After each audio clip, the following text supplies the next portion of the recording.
Hi friends, ಹಳ್ಳಿ ಜೀವನಲೋಗೆ ಸ್ವಾಗತ. ಇವತ್ತೇನಂತಂದರೆ ನಮ್ಮ ತೋಟದಲ್ಲಿ ಸ್ವಲ್ಪ ಔಷಧಿ ಹೊಡೆಯೋಣ ಅಂತ 8:15ಗೆ ಲಾಗ್ ಸ್ಟಾರ್ಟ್ ಮಾಡಿದ್ದೀನಿ. ಬನ್ನಿ ತೋಟಕ್ಕೆ ಹೋಗೋಣ. ನೋಡಿ, ಇದು ಬೆಲ್ಲದ ನೀರು. ಏನಂದರೆ ಎಷ್ಟು ಔಷಧಿ ಹೊಡೆದ್ರೂ ಕೂಡ ಹುಳ ಸಾಯ್ತಾ ಇಲ್ಲ. ಹಂಗಾಗಿ ನಾವೇನು ಮಾಡಿದ್ದೀವಿ ಅಂದರೆ ಇವತ್ತು ಸ್ವಲ್ಪ ಬೆಲ್ಲ ಜಾಸ್ತಿ ಉನಿ ಹಾಕಿದ್ವಿ. ಯಾವಾಗಲೂ ನಾವು ಇದನ್ನು ಉನಿ ಹಾಕ್ಬಿಟ್ಟು ಹೊಡಿತೀವಿ. ನಮ್ಮ ಮನೆಯವ್ರು ನೋಡಿ ಔಷಧಿ ಕ್ಯಾನ್ ಎತ್ಕೊಂಡು ಹೋಗ್ತವ್ರೆ ತೋಟದ ಹತ್ರ.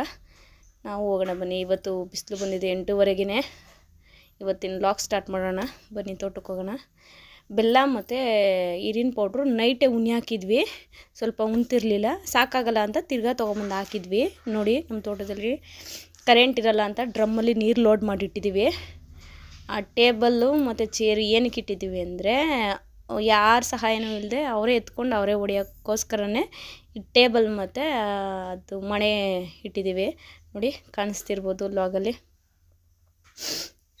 ಸ್ಟೂಲು, ಚೇರು, ಅದ್ರ ಮೇಲೆ ಒಂದು ಮಣೆ. ಯಾಕಂದರೆ ನೀಟಾಗಿ ಕೂತ್ಕೊಳ್ಳೋದು ತೊಂದರೆ ಇರಲ್ಲ. ಎತ್ಕೊಂಡು ಡೈರೆಕ್ಟಾಗಿ ಅವ್ರೇ ಹೊಡಿಬೋದು. ಇಲ್ಲಾಂದರೆ ಒಬ್ಬರು ಎಲ್ಪ್ ಬೇಕಾಗುತ್ತೆ ಎತ್ಕೊಡೋಕ್ಕೆ ಮಾಡೋಕ್ಕೆಲ್ಲ.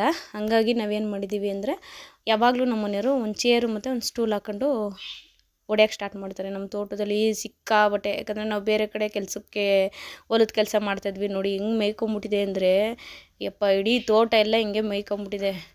ತಮ್ಲೈನ್ ನೋಡಿದಿರಲ್ಲ ಹಂಗೆ. ಶತ್ರು ಯಾರು ಅಂದರೆ ಇವರೇ ನೋಡಿ, ನಮ್ಮ ಶತ್ರುಗಳು. ರೈತರು ಶತ್ರು ಇನ್ಯಾರೂ ಇಲ್ಲ, ಇವರೇ. ಕಳೆನ ಜಾಸ್ತಿ, ಹುಳಗಳು ಅಂದ್ರೇ ಜಾಸ್ತಿ. ಯಾವುದೇ ಫಸಲು ಮಾಡಿದ್ರು ಬೇಗ ರೋಗ ಬರುತ್ತೆ ಮತ್ತು ಹುಳಗಳು ಜಾಸ್ತಿ ತಿನ್ಕೊಡುತ್ತೆ. ನೋಡಿ, ಕಾಣಿಸ್ತಿದೆ ಯಾವ ಥರ.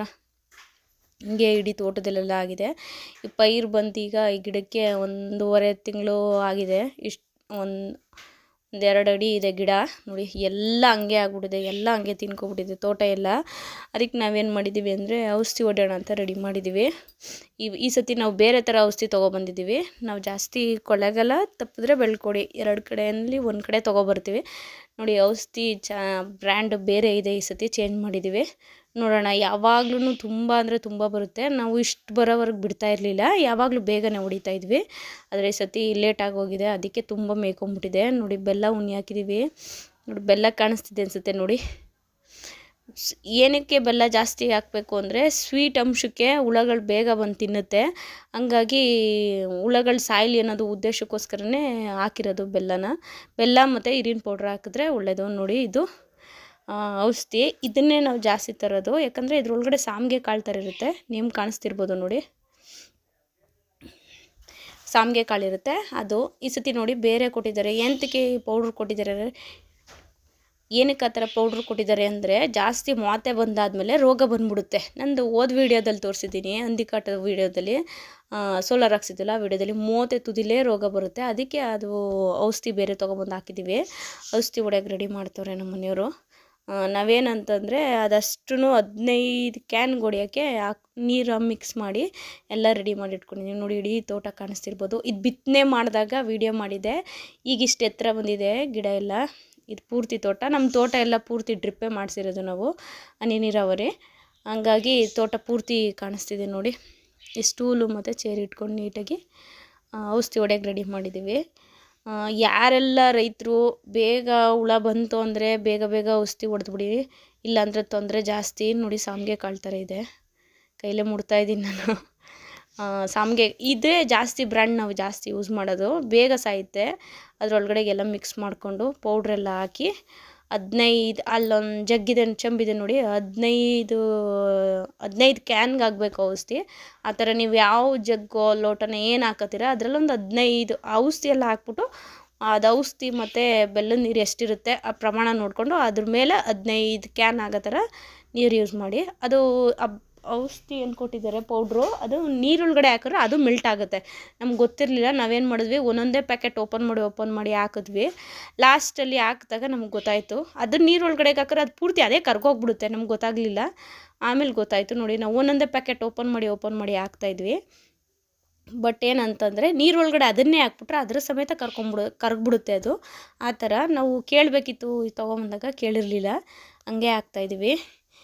ಆದಷ್ಟು ರೈತರುಗಳು ಔಷಧಿಗಳು ತಂದಾಗ ಹುಷಾರಾದ ಜಾಗಲ್ಲಿ ಸೇಫ್ ಜಾಗಲ್ಲಿ ಇಡಿ. ಮಕ್ಳುಗಳ ಮನೆಗಳಲ್ಲಿ ಇರ್ತದೆ, ತುಂಬ ಕಷ್ಟ ಇರುತ್ತೆ. ಚಿಕ್ಕ ಮಕ್ಳುಗಳಿಗೆಲ್ಲ ಗೊತ್ತಿರಲ್ಲ. ಆಮೇಲೆ ಆ ಡಬ್ಬಿಗಳೆಲ್ಲ ಯೂಸ್ ಮಾಡಿರೋ ಡಬ್ಬಿಗಳೆಲ್ಲ ಮನೆ ಹತ್ರ ತೊಗೊಂಡೋಗ್ಬೇಡಿ ಆದಷ್ಟು. ಯಾಕಂದರೆ ಚಿಕ್ಕ ಮಗಳು ಆಟ ಆಡೋಕ್ಕೆ ಏನಾದ್ರು ಡಬ್ಬಿಗಳು ಬೇಕು ಅಂದಾಗ ಏನು ಮಾಡ್ತಾರೆ, ಅವು ತೊಗೊಬಂದು ನೀರು ತುಂಬ್ಕೊಂಡು ಆಟ ಆಡೋದು ಆ ಥರ ಎಲ್ಲ ಮಾಡ್ತಾರೆ.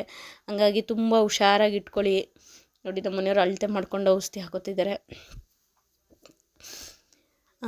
ಆದಷ್ಟು ಮಕ್ಳುಗಳು ಇರೋ ಜಾಗದಲ್ಲಿ ಇಡಲೂಬೇಡಿ, ಆ ಥರ ಡಬ್ಬಿಗಳನ್ನ ಮನೆ ಹತ್ರ ತರಲೂಬೇಡಿ. ಆದಷ್ಟು ಅಲ್ಲೇ ಬಿಸಾಕ್ಬಿಟ್ಟೆ ಬಂದುಬಿಡಿ, ಬೆಸ್ಟ್ ಅನಿಸುತ್ತೆ. ತಂದು ಸೇಲ್ ಹಾಕ್ತೀವಿ ಅಂದರೆ ಹುಷಾರಾಗೆಲ್ಲ ಒಂದು ಕಡೆ ಎತ್ತಿಟ್ಟು ಸೇಲ್ ಹಾಕಿ. ಮನೆ ಹತ್ರ ಅಂತೂ ತಂದಿಟ್ಟಾಗ ಮಕ್ಕಳು ಇರೋ ಕಡೆ ಹುಷಾರಾಗಿಡಿ.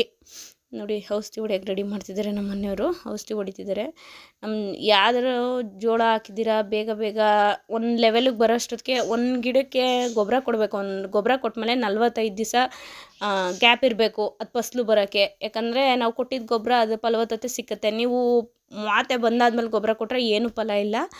ಮಾತೆ ಬರೋಕ್ಕೂ ಮುಂಚೆನೇ ಇನ್ನೇನು ಸ್ವಲ್ಪ ಸೂಲಂಗಿ ಅಂತ ಗೊತ್ತಾಗುತ್ತೆ. ಆ ಸೂಲಂಗಿ ಬಂದಾಗಲೇ ಗೊಬ್ಬರ ಕೊಟ್ಟರೆ ಆದಷ್ಟು ಮಾತೆ ಚೆನ್ನಾಗಿ ಬೀಳುತ್ತೆ. ನಾವು ಎಕರೆಗೆ 40ರಿಂದ 47 ಕ್ವಿಂಟಲ್ ಕಡಿತೀವಿ ಒಂದೊಂದು ಸತಿ ಜೋಳನ.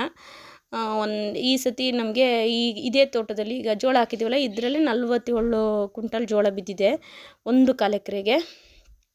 ನೋಡಿ ನಮ್ಮ ಮನೆಯವ್ರು ಸ್ಟಾರ್ಟ್ ಮಾಡ್ತಿದ್ದಾರೆ. ಔಷಧಿ ಹೊಡೆಯೋರೆಲ್ಲ ತುಂಬ ಕೇರ್ಫುಲ್ಲಾಗಿ ಔಷಧಿ ಹೊಡೀರಿ.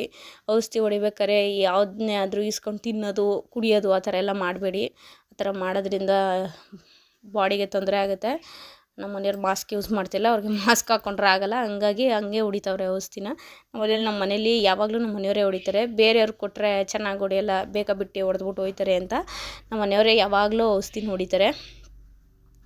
ನೋಡಿ ಇಡೀ ತೋಟ ಎಲ್ಲ ಹಿಂಗೆ ಆಗ್ಬಿಟ್ಟಿದೆ, ತುಂಬ ಮೇಯ್ಕೊಂಬಿಟ್ಟಿದೆ.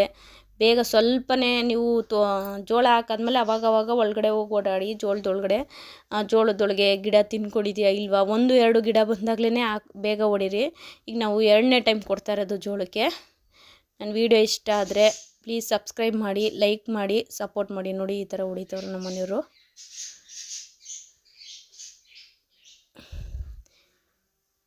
ಥ್ಯಾಂಕ್ಸ್ ಅಂತ ಹೇಳ್ತೀನಿ.